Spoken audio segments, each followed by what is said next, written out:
Hello everyone and welcome back to World at War. This is Yohannan. Today we're going to do Stalingrad 1942. The Germans need to take Stalingrad as it was an important industrial and transport hub on the Volga River. Strategically located, whoever controlled Stalingrad would then have control of the oil fields in Caucasus. Taking Stalingrad and Caucasus would win the game. Where to start?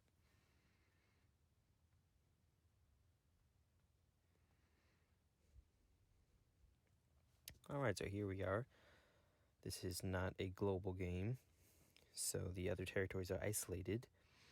And what's great about that is there is less need for tactics of circulation, and encirclement is the right term. And that would be, surrounding the territories that you want to take over so that you don't create a break in your own forces. But in this particular case, we only have 2 points that we need to defend to keep our own VPs in our own hands. I suppose we only have one, but in this case. Alright, so we're going to want to move everything up. Nothing else behind Belarus really matters because the VP is there. If they hold the VP for one turn, they don't need to take Warsaw or anything else. So there's really no reason to hold anything back here. At least not by my eyes. Alright, so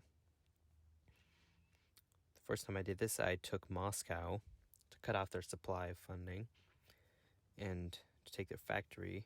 But I'm thinking it might actually be a better tactic to go straight for the VPs, because when the armies are more split up, they're easier to take on. And you'd be surprised how many armies they draw in once the first turn ends. So, I'm gonna go here in the middle first. That was pretty good. So these are artillery divisions. The divisions take on the property of whatever. Here we go. Yeah, that's pretty good too. Or whatever troop type is on the front of the division. So the division, you can press move, view army.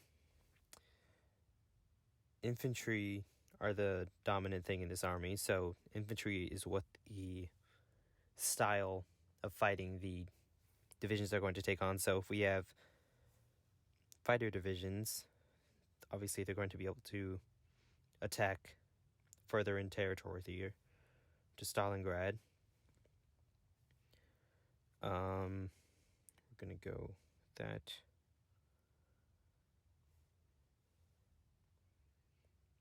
Killed double the planes, so that was a good investment. Alright, so you want to make sure you fired all of your artillery, then send in an army. Now see, that's probably my most successful battle yet in this entire game. I mean, I'm still learning the ropes here, but yeah. So essentially you want to always discharge all of your artillery and all of your air support into what territory you're going to take next. You want to take down all the fortifications you can early on. And what I found is, for those of you that have come from colonies at war, tanks are kind of the horsemen of these battles. So, but you do not want to send out tanks alone. You can send out cavalry alone in the other games. You cannot send out tanks alone. I tried that. It ended horribly. I lost 1,300 tanks in Caucasus. So don't do that.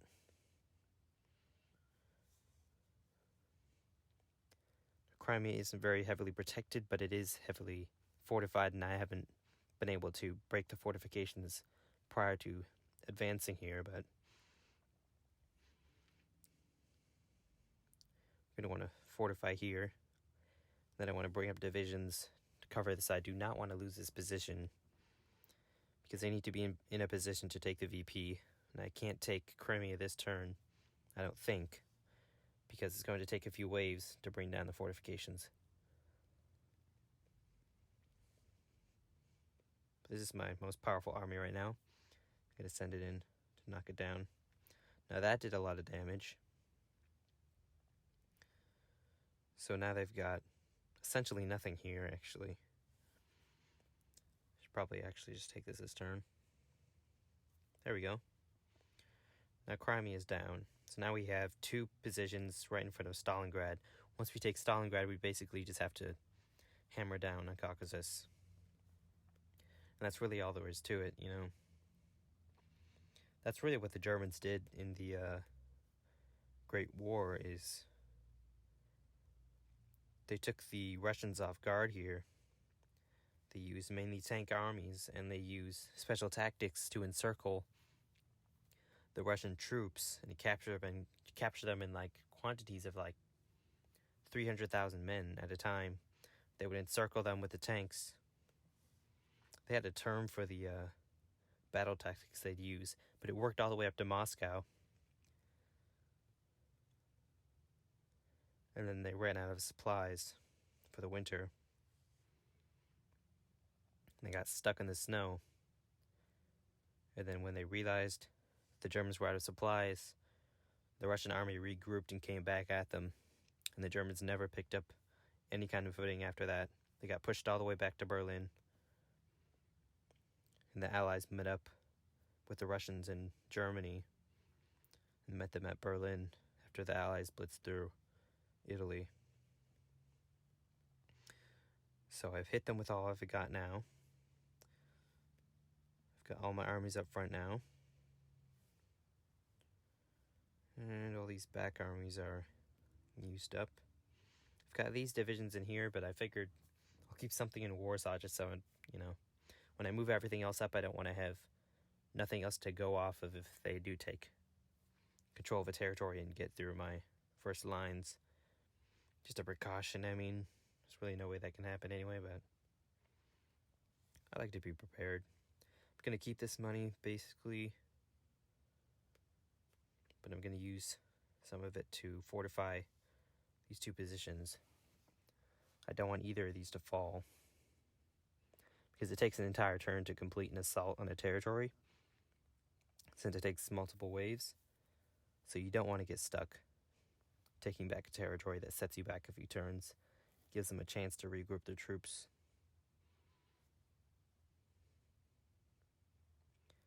Now they've got a ton of artillery units, and a ton of their divisions are purely artillery, I found from the last battle. So a lot of what they do is just tons of artillery fire followed by an assault.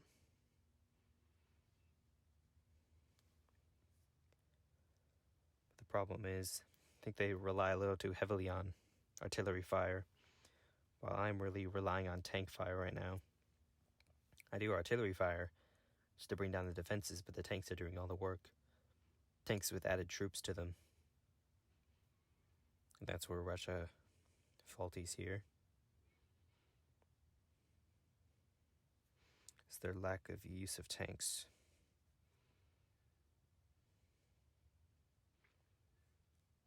Which I find very, reminiscent of the actual outcome of the wars. Which makes this a very, as always, a very well, thorough, planned out game.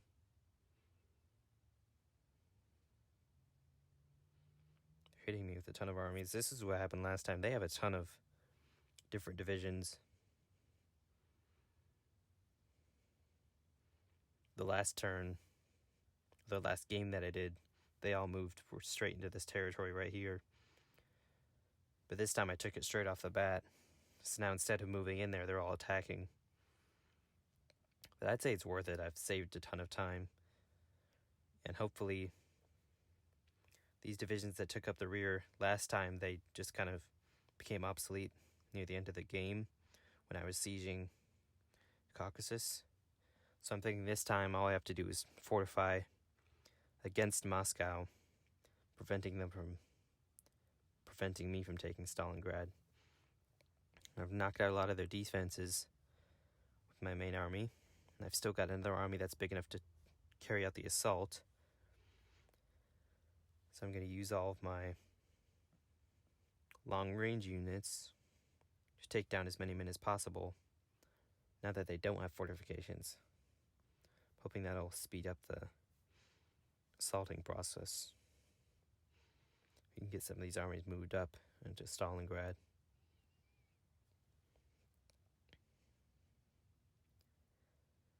It's always important for a game that's mainly based on strategy that you take in mind that the first game that you do is probably not going to win unless you're used to the game already, which I'm not. Still learning it. So you always want to take that in mind.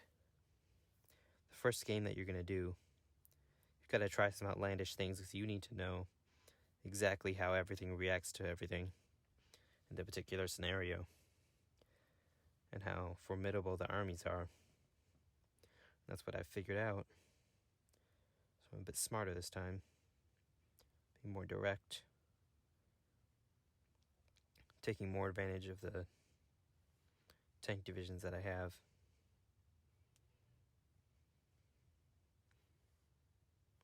Alright, hold on. I don't know how many. Well, that's not bad. So I'm going to move up here. Caucasus is a VP, we can see from the badge. That's the last thing we got to do. I got tanks back here. I'm going to move them all the way up into the VP. And I haven't used my income yet because I've managed to be resourceful enough with what I have, so I might as well fortify this more. That's all that matters now.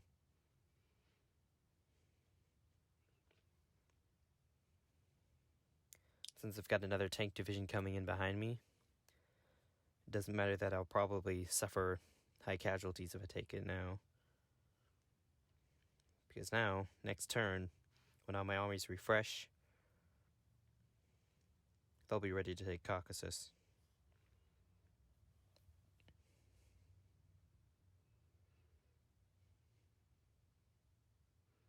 It's surprising they're taking that.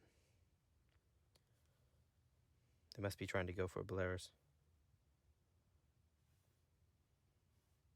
Belarus.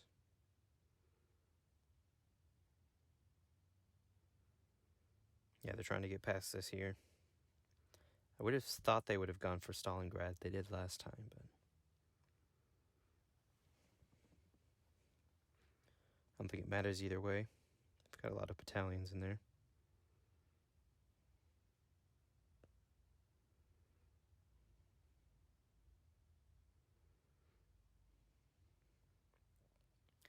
Alright. October of 1942. We're moving into the wintertime. But the Russians can't get saved by the bell this time, because it's too late. I'm going to merge these two armies. Looks like I can't fully merge them, but that'll do. I'm going to attack with a weaker one first to break down any defenses they have. And that sent an army out of the territory. Gives the second army a better chance at taking this territory. Then I'll end the turn after I break through the territory by fortifying it.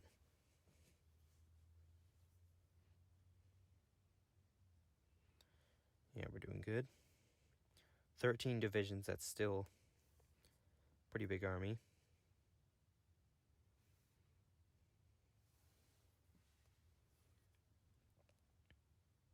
Going to move the planes to Stalingrad. They can move again.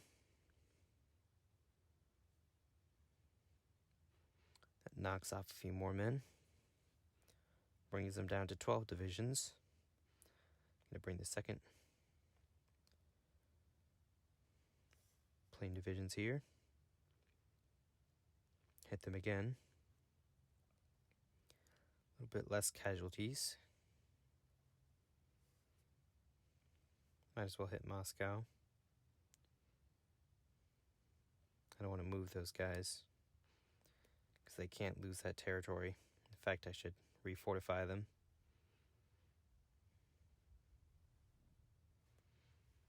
And then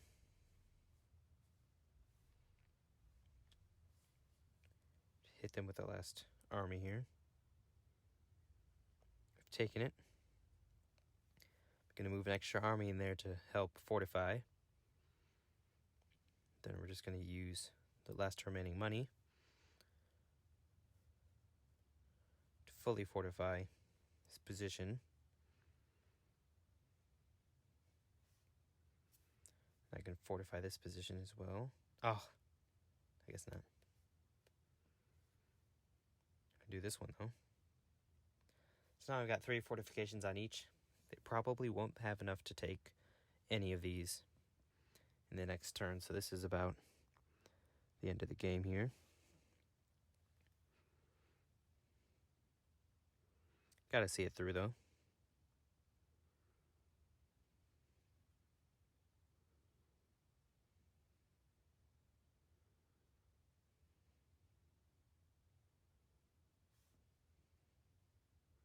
It's mostly infantry that die in these kinds of attacks, the artillery attacks. It's mainly going to be artillery and infantry lost. And that's mainly what the tactics for, is just whittling down artillery and whittling down troops, but most importantly, whittling down fortifications.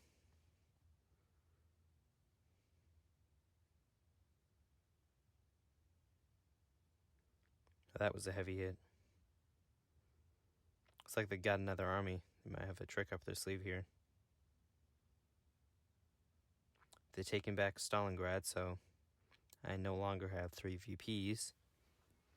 So I gotta take it back. The last time it was a cleaner victory, I guess, because I had taken Moscow, but now they have the resources from Moscow that I took last time. So it might have actually been a better tactic not to let them have Moscow. Take the extra time to disable their troops. Here I was thinking they really just didn't have the power anyway to take back any of the VPs. Really all it was I took Moscow first, I think.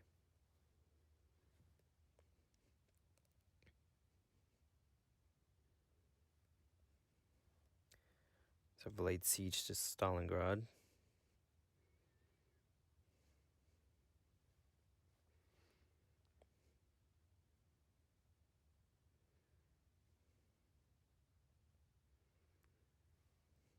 Alright, we'll send this army in. It's taken back, but for how long is the question.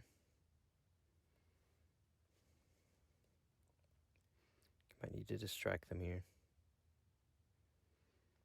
Send off some of their armies.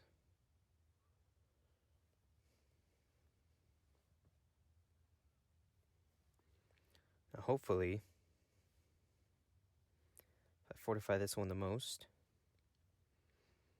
they'll go for it and I'll be ready. The problem is we don't have many divisions here. Looks like I have 6 divisions in the garrison here. So I'm going to have to move them up to defend Stalingrad. Because I don't want to move any of these other divisions. I'm not even sure if I have enough to defend the other divisions that I have placed in these other territories, so it's too risky.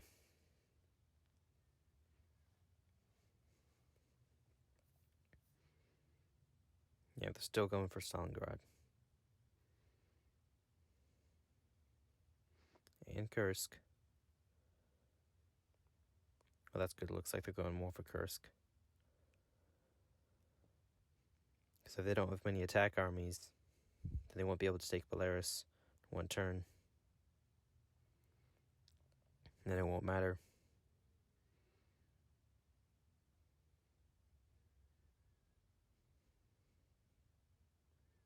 And that's the game.